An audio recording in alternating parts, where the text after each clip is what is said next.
Buenas noches, bienvenidos a esta nuestra tercera noche en la semana de conferencias con el doctor Darío López. Hoy tenemos el tema titulado El Espíritu y la Misión y vamos a orar para iniciar este tiempo. Señor, te damos gracias, muchas gracias porque tú eres el autor de la misión. Tú eres Dios eterno, tu nombre sea exaltado, Señor. Gracias por esas señales y prodigios que tú has permitido a través de tu Espíritu Santo para acompañar tu mensaje. Y en esta noche abrimos nuestro corazón a ti, a ser enseñados por ti, a ser instruidos y pedimos tu paz conforme nosotros te servimos. En el nombre de Jesús. Amén. Buenos días, amados hermanos y hermanas en el Señor.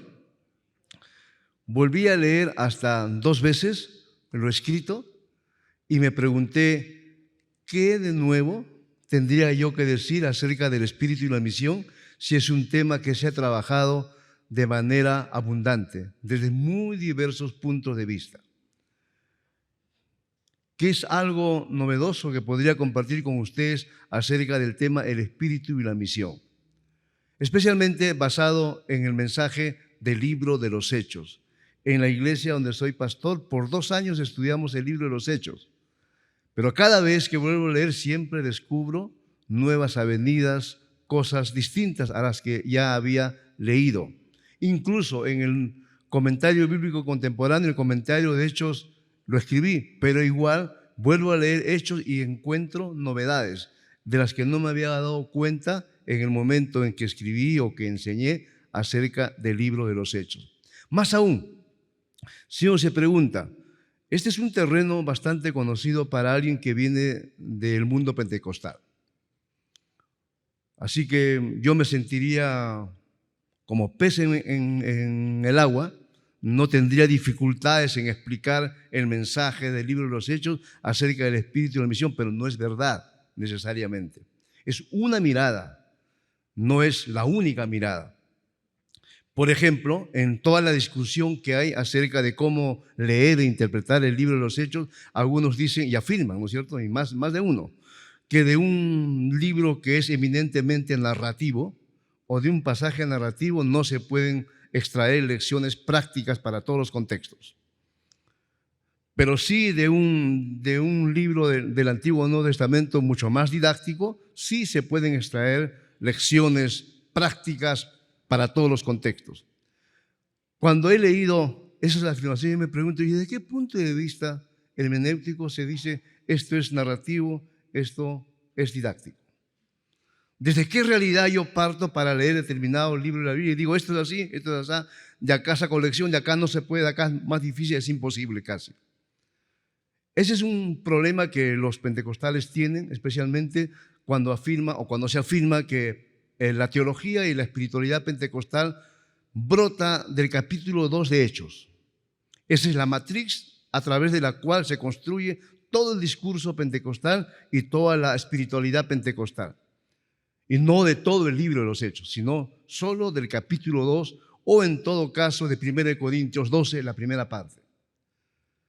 Pero igual de equivocados estamos los pentecostales, como igual de equivocados están aquellos que no comparten la fe pentecostal, porque eso no es necesariamente así.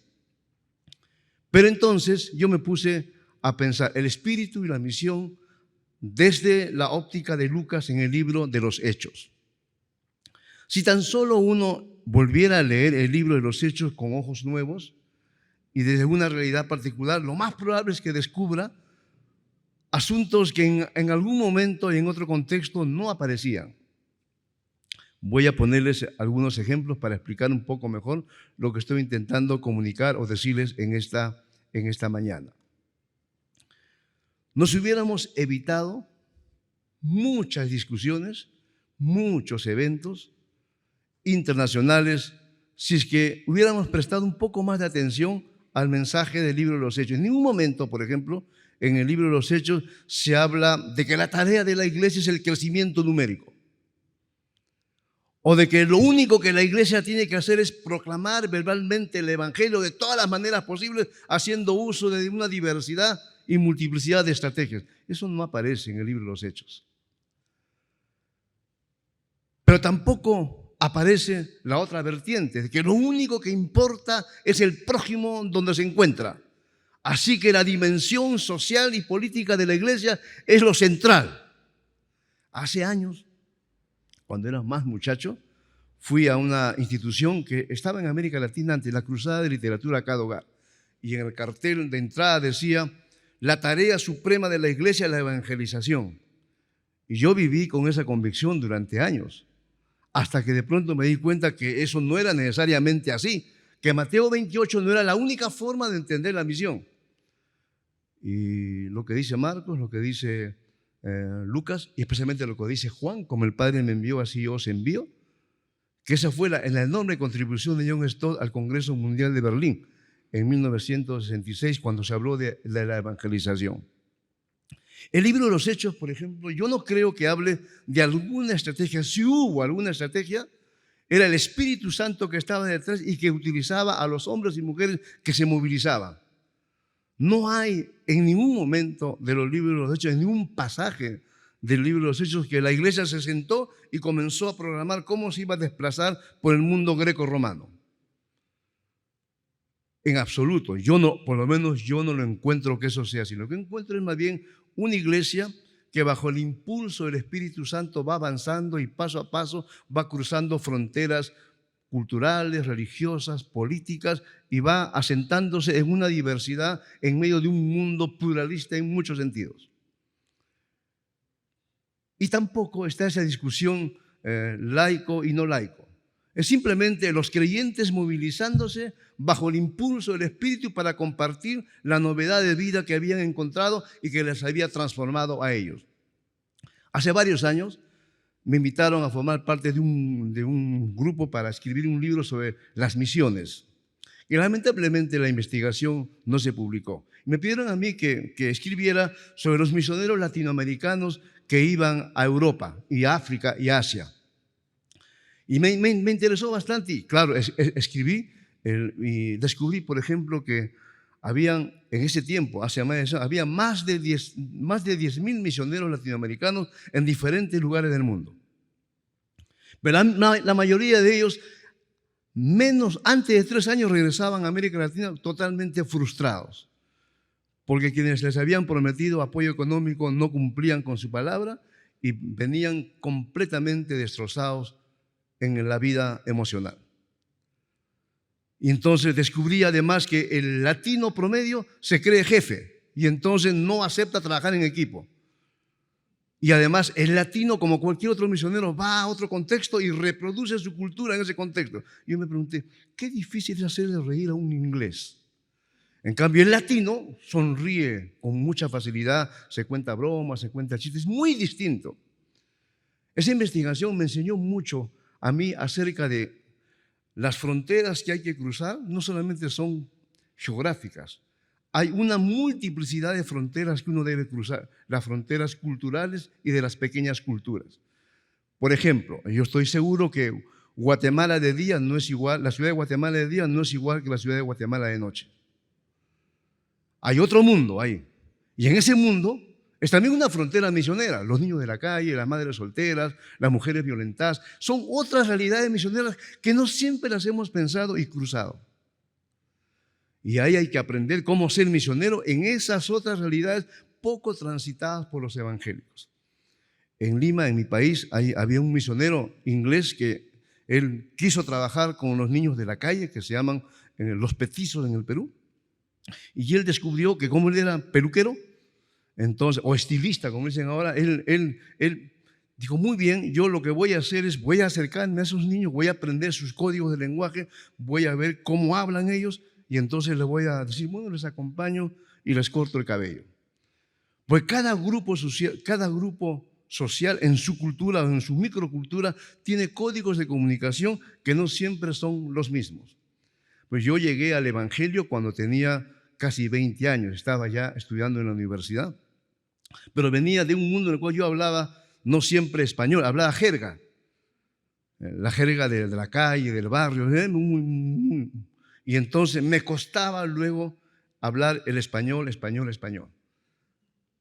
porque venía de otra realidad. Yo soy de aquellos que le gusta, en Perú le llamamos la música chicha. Es una mezcla de cumbia con ritmos andinos. De cuando yo escucho esa música, yo me muevo, porque es el mundo en el cual yo me crié, en el mundo en el cual yo me formé. Y conozco a la gente de ese mundo y puedo conversar con ellos y puedo hablar. Es mucho más fácil. Hechos lo que nos va a mostrar es justamente eso. Nos va a mostrar que cada creyente es un misionero. En la realidad en la que se encuentra, cada creyente es el embajador del Señor en esa realidad específica.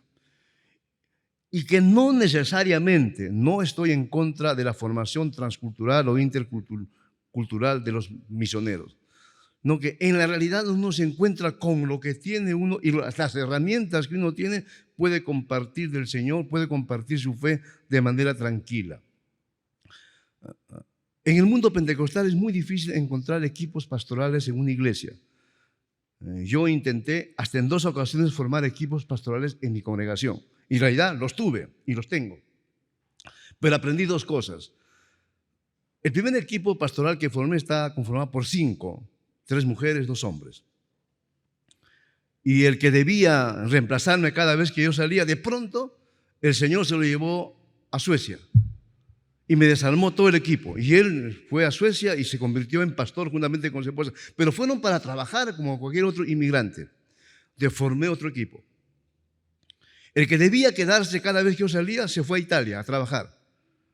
Y nuevamente el Señor me desarmó el equipo. Pero ahora este muchacho es pastor de una iglesia latina en Milán muy grande.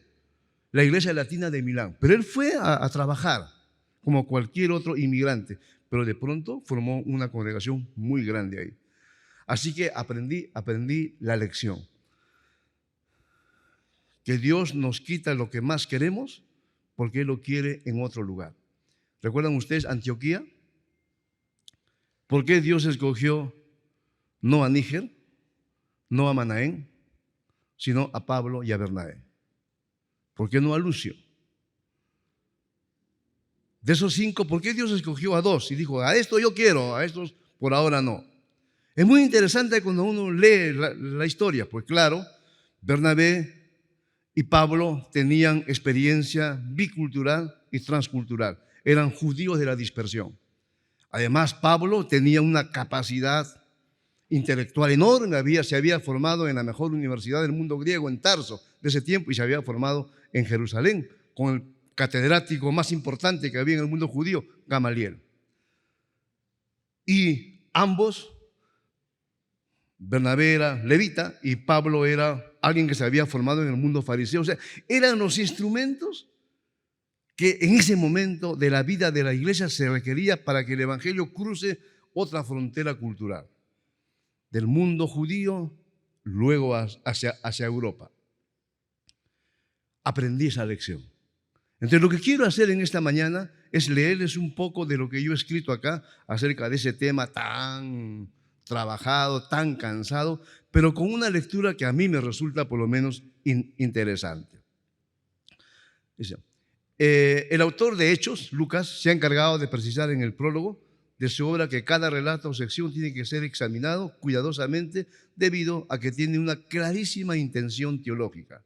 ¿Por qué? Cuando se examina este documento del Nuevo Testamento, se puede notar que Lucas seleccionó con mucho cuidado los incidentes que investigó y registró. Por ejemplo, cuando al final del capítulo 2 él habla de señales y maravillas, en el capítulo 3 escoge una de esas señales y maravillas, la sanidad del cojo de nacimiento. Y entonces nos relata luego cómo los misioneros en el poder del Espíritu cambian la vida de esta persona y transforman sus relaciones.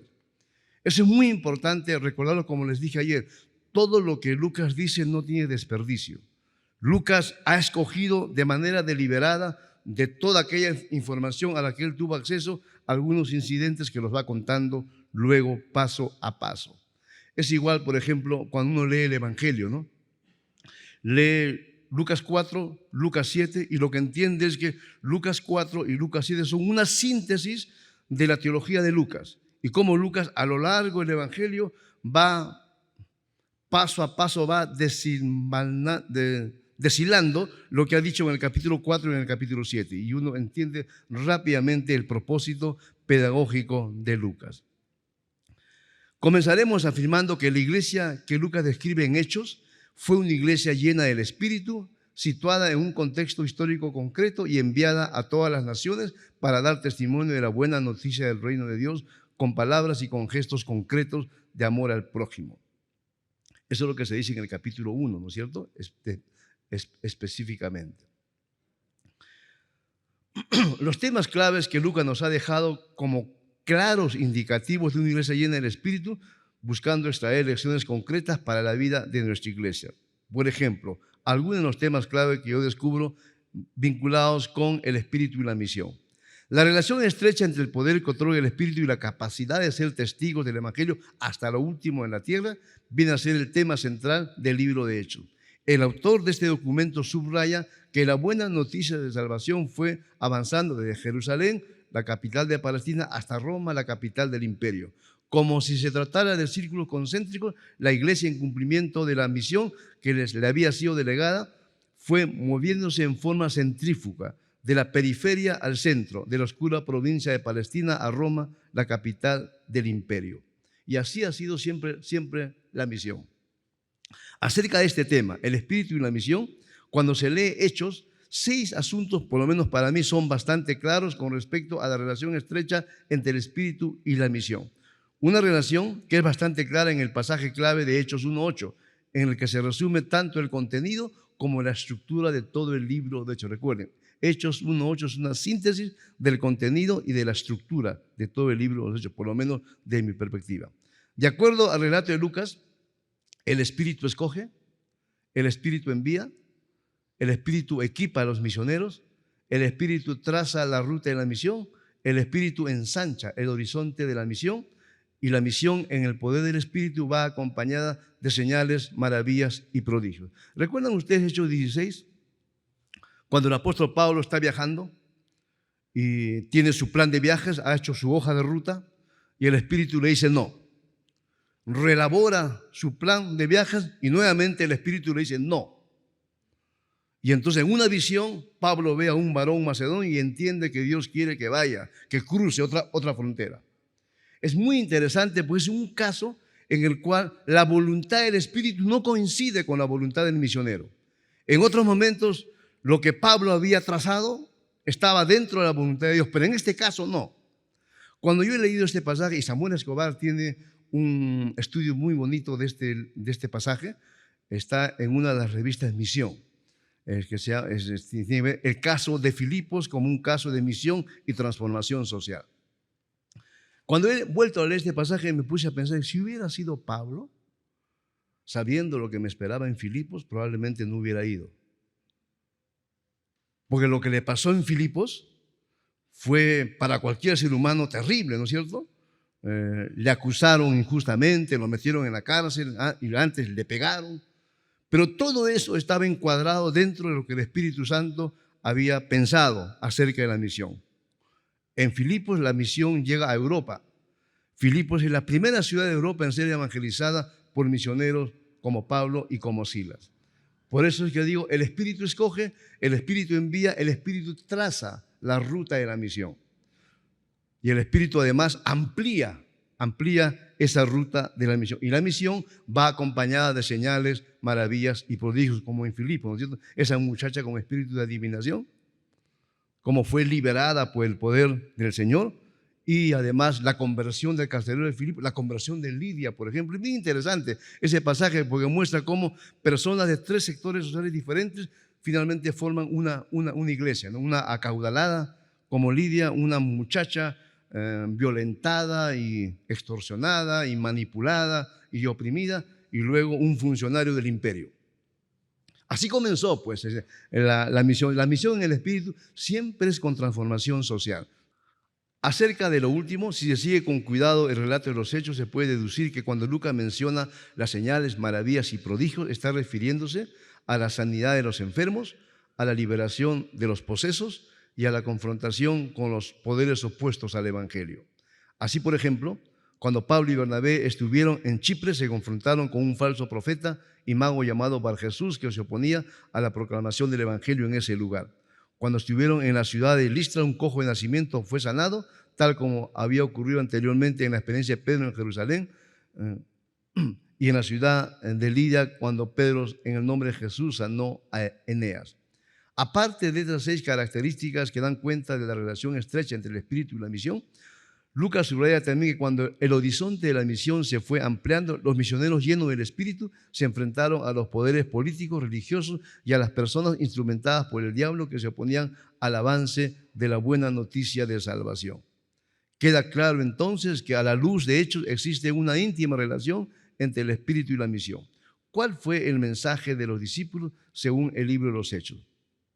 En su relato del avance misionero de la iglesia en diferentes regiones del Imperio Romano, utilizando diversos términos, Lucas ha dejado registrado cuál fue el contenido del mensaje que los discípulos proclamaron en las distintas realidades sociales, culturales, políticas y religiosas, valiéndose de los medios que tenían a su alcance. De esa manera, cuando proclamaron el evangelio a los distintos públicos humanos con los cuales se relacionaron, los discípulos fueron mostrando que la contextualización del evangelio era inherente a la misión de la iglesia. ¿Cuál fue el contenido de su mensaje? Los primeros misioneros cristianos daban testimonio de la resurrección de Jesús, no cesaban de enseñar y predicar acerca de Jesucristo, donde iban anunciaban el evangelio del reino de Dios y el nombre de Jesucristo, anunciaban la palabra de Dios y el evangelio, proclamaban el evangelio y la paz y el señorío de Jesucristo, difundían la palabra de Dios en diversos lugares, predicaban el reino de Dios y enseñaban acerca de Jesucristo. Los pasajes los tengo ahí en el escrito.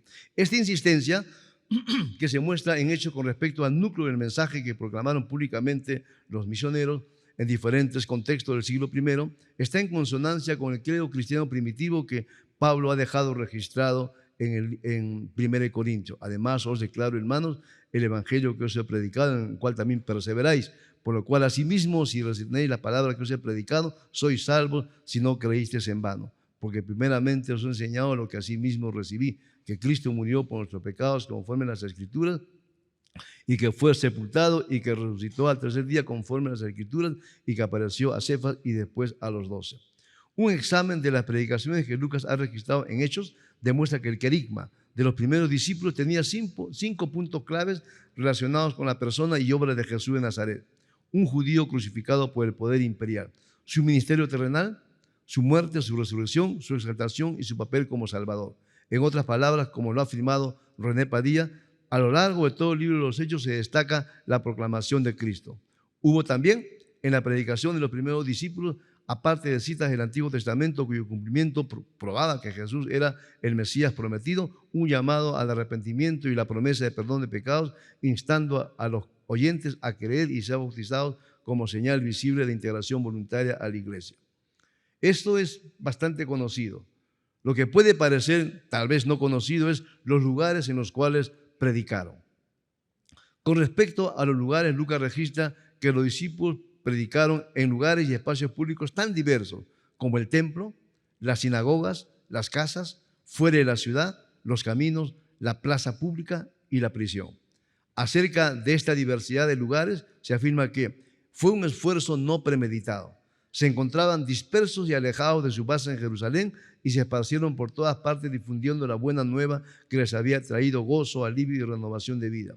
Esto no tiene que haber sido siempre una predicación formal, sino conversaciones espontáneas con amigos y con conocidos ocasionales en hogares, en bodegas, en caminos y en torno a los lugares del mercado. Iban por doquier conversando del Evangelio. Lo hacían en forma natural, con entusiasmo y con convicción propia de aquellos que no reciben pago alguno por su tarea. Y así eran tomados con toda seriedad y su movimiento se extendía especialmente entre las clases sociales inferiores. Esto se puede notar por lo menos hasta los 3 primeros siglos de la iglesia.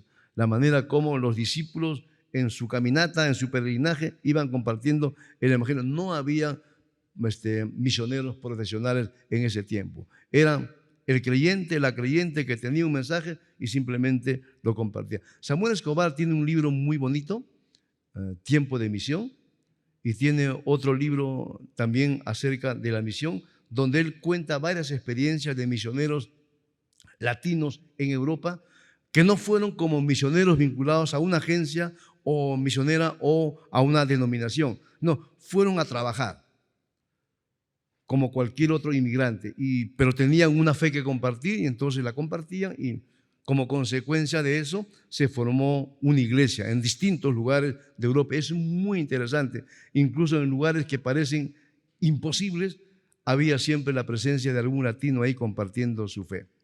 En relación a la expansión espontánea de las primeras comunidades de discípulos en distintos lugares del mundo greco-romano, se subraya además lo siguiente: no podemos ni provocar ni controlar la expansión espontánea, ya sea que la miremos como la acción del individuo o de la iglesia, simplemente porque es espontánea. El viento de donde sopla quiere, dijo Cristo, y la actividad espontánea es un movimiento del espíritu en el individuo y en la iglesia, y nosotros no podemos controlar al espíritu. La crítica que hoy se le hace al movimiento pentecostal es que, habiendo comenzado como un movimiento de reforma, de avivamiento y de despertar, y entonces y de laicos básicamente, paso a paso le fue ocurriendo lo que le pasó a la iglesia metodista y al movimiento de santidad. Se fue convirtiendo en una burocracia, en una estructura religiosa, y entonces mató al espíritu. Y eso explica por qué, aunque en Guatemala, en Chile, en Brasil, en Honduras y en El Salvador el movimiento pentecostal ha crecido, en algún momento llega a un techo y de ahí ya no pasa, más bien baja. Entonces, y la pregunta es, entonces, ¿en qué momento se mata lo espontáneo? Por responder a planes estratégicos. ¿En qué momento se mata la iniciativa del Espíritu? ¿En qué momento se mata la voluntad de los creyentes cuando estos de manera natural desean compartir el Evangelio? Esto es muy importante que usted y yo lo entendamos, porque esto ha ocurrido a lo largo de la historia de la iglesia siempre. Los movimientos de reforma, de avivamiento, fueron sofocados, fueron apagados y finalmente tuvieron que romper con la estructura religiosa y se hicieron iglesias. Pero les volvió a ocurrir lo mismo. La historia, decía un literato peruano, la historia es una cueva de viejas novedades. O sea, no hay que buscar, simplemente hay que atender bien la historia para saber qué es lo que puede pasar. ¿A qué públicos alcanzaron estos misioneros? Las personas a quienes el mensaje de salvación fue anunciado provenían de diversas culturas, sectores sociales y trasfondo religioso. Lucas en su relato resalta que los siguientes fueron los públicos humanos a los cuales los discípulos predicaron el Evangelio: el pueblo judío, las autoridades judías, las autoridades políticas, los marginados, los no judíos, los prosélitos judíos, los funcionarios públicos, los intelectuales griegos. Dicho de otra manera, todos estos públicos fueron destinatarios del anuncio de la buena noticia de salvación. No hubo ningún lugar prohibido o vedado para el testimonio de los discípulos. Para mí me resulta interesante cuando, por ejemplo, examino la irrupción de los evangélicos en la plaza pública. Entonces, aprendí una lección mirando la irrupción evangélica en toda América Latina. Los evangélicos, cuando conversan con la autoridad política, solo saben 3 cosas, que en algún momento también lo dije, me parece. Lo único que hacen es orar por la autoridad, regalarle una Biblia a la autoridad y tomarse una foto con la autoridad. Nada más, de ahí no pasa. O sea, no hay lenguaje político, no hay análisis de la realidad, no hay interés por lo que pasa en el país. Y claro, uno entiende que la política no es pues para aventureros, para advenedizos, para improvisados, es para personas que tienen vocación para eso y para personas que conocen la realidad y que quieren servir al bien común. Es interesante cuando uno examina el libro de los Hechos cómo los discípulos de manera tan natural podían compartir el Evangelio con las autoridades y no agachaban la cabeza y no negaban quiénes eran. Su identidad estaba bien clara. Habían entendido que el Evangelio tiene que ser proclamado en diversas instancias y sin ninguna vergüenza. Yo le comenté, no sé a quién, yo fui presidente de la Alianza Evangélica en el Perú, en 5 periodos, casi 10 años, era más joven. Pero aprendí mucho de esto, de política, no la política mañosa, no la política buena, pero aprendí esto. Y hasta hoy fui el único evangélico en ser recibido por la puerta principal del Palacio de Gobierno en el Perú. a ningún otro evangélico. Pero claro, tenía que ponerme terno, corbata, tenía que ir, y yo no manejar el carro, tenía que ir con mi chofer. Es todo el protocolo que hay que llevar. Entonces yo, por ejemplo, aprendí varias cosas. Eh, en el auto oficial de la Alianza Evangélica con el chofer, yo no podía bajar del auto si el chofer no bajaba y me abría la puerta. Así tiene que ser. Y tampoco podía acercarme a la puerta de entrada si no venía el oficial y me hacía con la espada, toda esa cuestión que hacen así. Y luego me invitaba al salón de embajadores. Política. Es muy interesante cuando uno examina a Pablo y se para frente a las autoridades. Pedro y Juan se paran frente a las autoridades y les hablan. Hay muchas maneras como el Espíritu nos guía a usted y a mí, o nos puede guiar para compartir el Evangelio sin ningún problema y sin ninguna vergüenza. Eso para mí es muy importante cuando uno examina a los públicos a los cuales el Evangelio fue anunciado. Las formas de proclamación del Evangelio fueron varias. Por ejemplo, en Hechos se habla de la proclamación pública, el testimonio personal, la argumentación y el debate, la enseñanza y las señales visibles de la presencia de Dios. No fue una sola manera de predicar el Evangelio.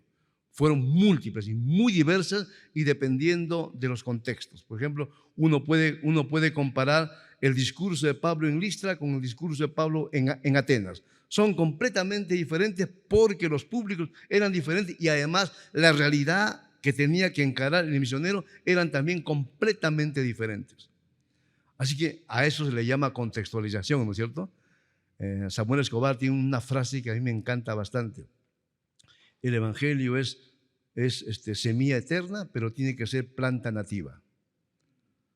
Y él dice que el problema de los misioneros que vinieron a América Latina es nos trajeron la planta con la maceta, cuando debieron habernos traído solamente la planta y no toda la maceta. Entonces, cuando uno habla de contextualización, significa, entre otras cosas, romper con esas prácticas culturales. Por ejemplo, yo cuando examino el caso de mi denominación, digo, qué graciosos eran los misioneros norteamericanos. Nos enseñaban que los cristianos no deben meterse en política, pero en Estados Unidos eran republicanos. Entonces, y eso, por ejemplo, a mí me enseñó bastante a diferenciar las cosas. Las formas eran muy diversas, no hubo una sola manera en que los discípulos predicaron el Evangelio. Los resultados visibles. ¿Cuáles fueron los resultados visibles? Según Hechos, nuevos discípulos, nuevas comunidades de discípulos, señales, maravillas y prodigios. Este es un lenguaje muy típico de Lucas en Hechos, ¿no? Señales, maravillas y prodigios. Pero dice además Allen, había otra dimensión de este poder. Era la que involucraba la sanidad y los exorcismos, cosa que resultaba factor de incalculable importancia para la expansión del Evangelio en un mundo carente de servicios médicos adecuados y que sufría la opresión de fuerzas demoníacas de toda clase. La efectividad del nombre de Jesús para sanar y expulsar demonios está suficientemente atestiguada, de modo que no es fácil la incredulidad en ese punto. No era la simple enunciación del nombre de Jesús, sino un resultado de los acontecimientos salvadores del Evangelio, lo que acompañaba a estas curaciones. El énfasis, por tanto, no recaía en el exorcista, sino sobre Jesús, en cuyo nombre se obraba, y sobre el Evangelio que él había traído a la luz. Norberto Saraco, cuando le hace el prólogo al libro sobre la teología del movimiento pentecostal, él dice lo siguiente, ¿no? Una de las características notables del movimiento pentecostal es que abrió el acceso a las masas a la salud. Porque en los hospitales públicos uno hace filas, hace colas, tiene que pagar, te mueres antes de llegar al médico.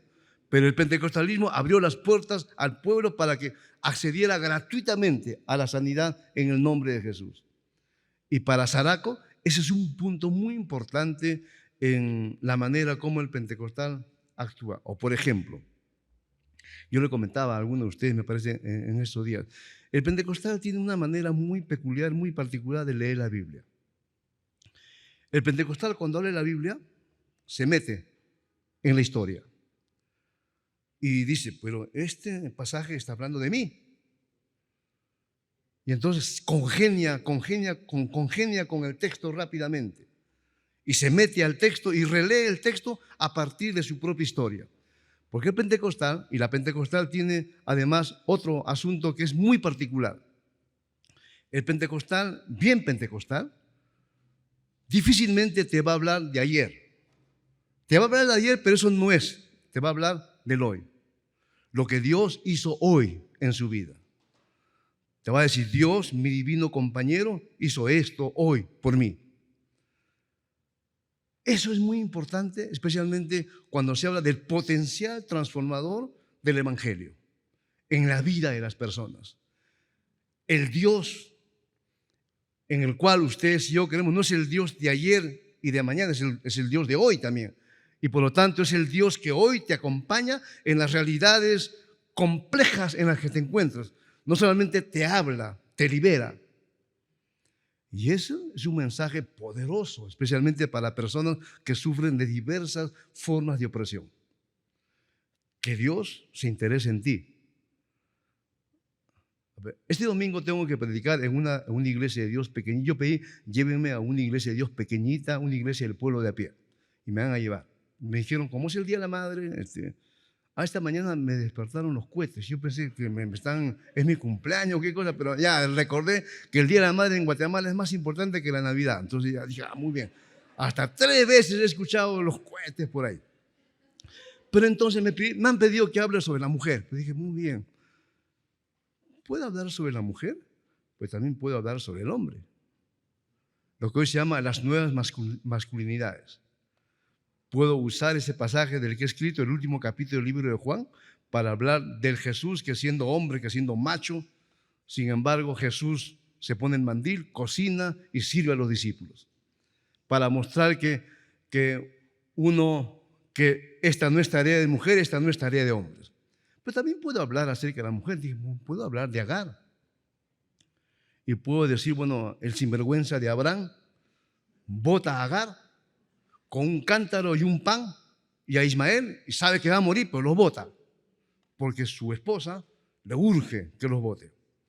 Y Abraham no podía haberle dado algo más a Agar y a Ismael, un camello con varios cántaros de agua y más pan, o haber pedido a unos de sus esclavos que les acompañe hasta un lugar seguro.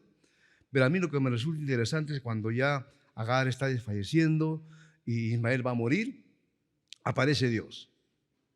Y Dios se porta como el esposo de Agar y como el padre de Ismael. Y dicen, claro, en efecto eso dice el Salmo 68, pues padre de huérfanos y defensor de viudas es Dios en su santa morada.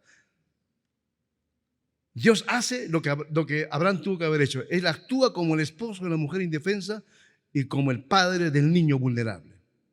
Pero lo interesante del pasaje para mí es que Dios, aunque le da indicaciones a Agar, no hace porque le pide a Agar que haga lo que él le indica.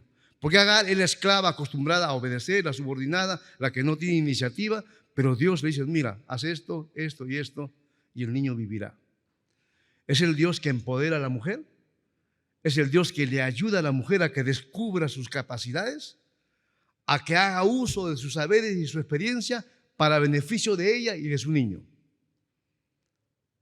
Bueno, el pentecostal así lee la Biblia. Y cuando uno, por ejemplo, se acerca al libro de los Hechos, es justamente esto. Por ejemplo, en Hechos se habla de la confrontación con los poderes, muy diversos, y además se habla de la transformación que acompaña la predicación del Evangelio. Eso a mí me parece un asunto de primerísimo orden. Además, Hechos también habla de que cuando el Espíritu acompaña a la iglesia en la misión, el Espíritu va generando nuevas estructuras y nuevos liderazgos. Les pongo un ejemplo, Hechos 6. Están las viudas de los judíos de habla aramea o griega, y hebrea, y los judíos de habla griega. Hay discriminación. Y entonces los apóstoles se enteran de lo que está pasando, no se hacen de la vista gorda y quieren resolver el problema que se ha presentado. Hasta ese momento los apóstoles eran los pastores multiuso, ¿no? Los pastores mil oficios, que hacían de todo. Pero hasta ese momento se dan cuenta de que acá hay que cambiar. Entonces le proponen a la multitud, elijan pues entre ustedes a 7 varones y le dan las características que se encarguen de la distribución de las limosnas. En efecto, eso ocurre. Frente al avance de la iglesia, porque la iglesia había crecido en número hasta según Hechos 6, frente al avance de la iglesia se presenta un desafío. Nueva estructura, aparecen los limosneros, los que conocemos luego como diáconos, y nuevos liderazgos. Sí, no es como ahora, no es que primero creo la estructura y luego veo, o primero construyo el templo y luego cómo lo lleno. No, es conforme la misión va avanzando, se van presentando nuevos desafíos que encarar. Y entonces la iglesia tiene que pensar, hay que crear nuevas estructuras y por lo tanto hay que permitir y dejar que emerjan nuevos liderazgos. Y el libro de los Hechos nos muestra justamente eso. Cuando la iglesia va avanzando, y no me refiero necesariamente al crecimiento numérico, cuando va avanzando, va descubriendo que frente a una realidad existe la necesidad o se presenta la necesidad de crear una nueva estructura para servir mejor a Dios y para servir mejor al prójimo. Pero esa estructura demanda un nuevo liderazgo que sea capaz de administrar esa nueva estructura. Mañana lo vamos a ver, creo, con más detenimiento cuando hablemos de este problema entre el poder y el carisma.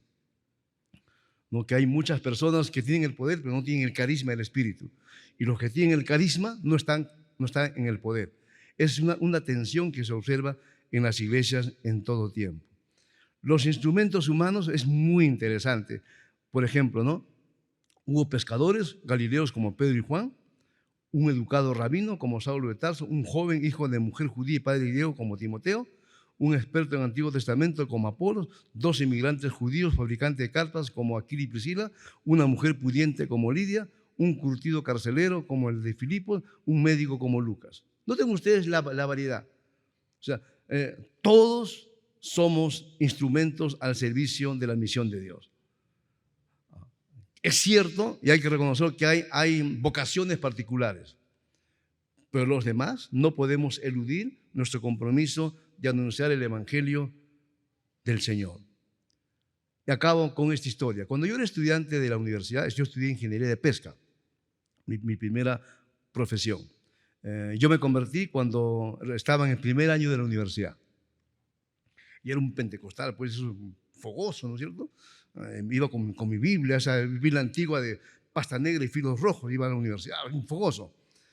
Pero después tuvo problemas porque en el Perú, en los años 70, la Universidad Nacional era altamente politizada. Y cuando me da la gana escribo muy bien, muy bonito.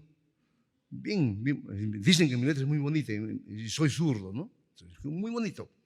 Un día estábamos en la clase de Física 3. Ya estaba yo en el tercer año, creo. Física 3, que era un curso complicado para mí. Y entonces viene un amigo que era maoísta, viene y me dice, zurdo, me dice, préstame tu cuaderno. Y jala mi cuaderno y del cuaderno se caen folletos. Y me dice, zurdo, ¿y esto qué es? Dije, oye, avergonzado, digo, de mi iglesia. Me dijo, no te preocupes, yo lo reparto. Y él, un comunista, un maoísta, se puso a repartir los folletos. Esa experiencia a mí me enseñó bastante. Y además, como yo era creo que era inteligente, porque iba a acabar la universidad en lugar de 5 años, la iba a acabar en 4 años, porque avanzaba muy bien. Hasta que me enamoré, ese fue el problema. Me enamoré, entonces lo acabé normal, en 5 años. Pero iba muy bien, de veras, tenía buenas notas, iba muy bien. El problema es que me enamoré de una pentecostal que estudiaba en la Universidad de San Marcos, al otro lado de la ciudad. Entonces no me importaban los exámenes, me iba con ella. Estaba pues enamorado, ¿no es cierto? Como dicen, de una patoja linda, de ojos negros. Pero entonces fíjense, esas experiencias a mí me fueron enseñando. Un día llego a la universidad, al patio central, y escucho un ruido. Eran 2 pentecostales de la Asamblea de Dios, Claudio y Juan, que estaban ahí, habían contratado un equipo, estaban ahí. Es una locura en los años 70 en una universidad nacional hacer eso, es una locura. Pero dije, no me quedaba otra cosa que acercarme a él y también identificarme como evangélico y juntos predicar el evangelio. Mi voz era más delgada y más fina que antes, pero mi voz se fue poniendo así afónica, ronca. Pues claro, yo predicaba en la universidad, voz en cuello, me paraba en el patio y hablaba. Eso lo aprendí como pentecostal y lo aprendí como creyente. Y yo creo que así eran los primeros misioneros que el libro de Hechos nos narra. No tenían vergüenza, no tenían miedo, porque sabían que alguien les acompañaba. Por eso, pues, no podemos obedecerle a ustedes, primero a Dios, luego a ustedes. Eran capaces de confrontar, como Elías, recuerdan ustedes, le confrontó a Acab cuando se encontró con Acab. ¿Eres tú el que turba a Israel? No, tú y la casa de tus padres. Un profeta cara a cara con el rey, diciéndole en su cara la verdad. Bueno, pues yo creo que necesitamos evangélicos así, que no escondan la verdad, sino que la digan. Y que la digan en los espacios en los que se encuentran. Yo descubro eso, por lo menos en el libro de los Hechos, cuando me acerco al tema del espíritu y la misión. ¿Recuerdan Pablo en Atenas? Lo primero que hace Pablo, ¿qué cosa es en Atenas? No hace turismo eclesiástico. Recorre la ciudad y la va analizando. Y se va dando cuenta que hay un panteón de dioses. Esa información que él recopila le va a ser útil luego cuando va al ágora a discutir con los filósofos. A mí me parece eso muy importante. Si uno quiere evangelizar de manera contextual, tiene que hacer el esfuerzo de conocer el contexto en el cual uno se encuentra. Pero otro que es muy interesante, Pablo es el misionero que intelectualmente era capaz. Dominaba la filosofía de los estoicos y los epicúreos, de manera que es capaz de discutir en público. Pero además, Pablo conocía a los poetas y cita a uno de los poetas. Sí, Pablo era un intelectual creyente, pero cada vez dialogaba con las corrientes filosóficas de su tiempo. En el Perú, el poeta más famoso y que a mí me gusta, ya murió hace muchos años, César Vallejo. Hay golpes en la vida tan fuertes, yo no sé. Golpes como del odio de Dios, como ante ellos la resaca de todo lo sufrido se emposara en el alma. Son pocos, pero son. Abren zanjas oscuras en el rostro más fiero y en el lomo más fuerte. Serán tal vez los potros de bárbaros zafiros o los heraldos negros que nos manda la muerte. Yo me sé de memoria ese poema y lo uso. O por ejemplo, el año pasado estuve en una de las escuelitas Lanjan en México. Me pidieron predicar sobre hechos. Entonces, por ejemplo, yo cuando prediqué sobre Hechos 6, yo empecé cantándoles una canción. Le dije, mire, le voy a cantar una canción. Ya ustedes piensen si es la versión de Los Panchos o si es la versión del Sol de México, Luis Miguel. Usted es la culpable de todas mis angustias, de todos mis temores.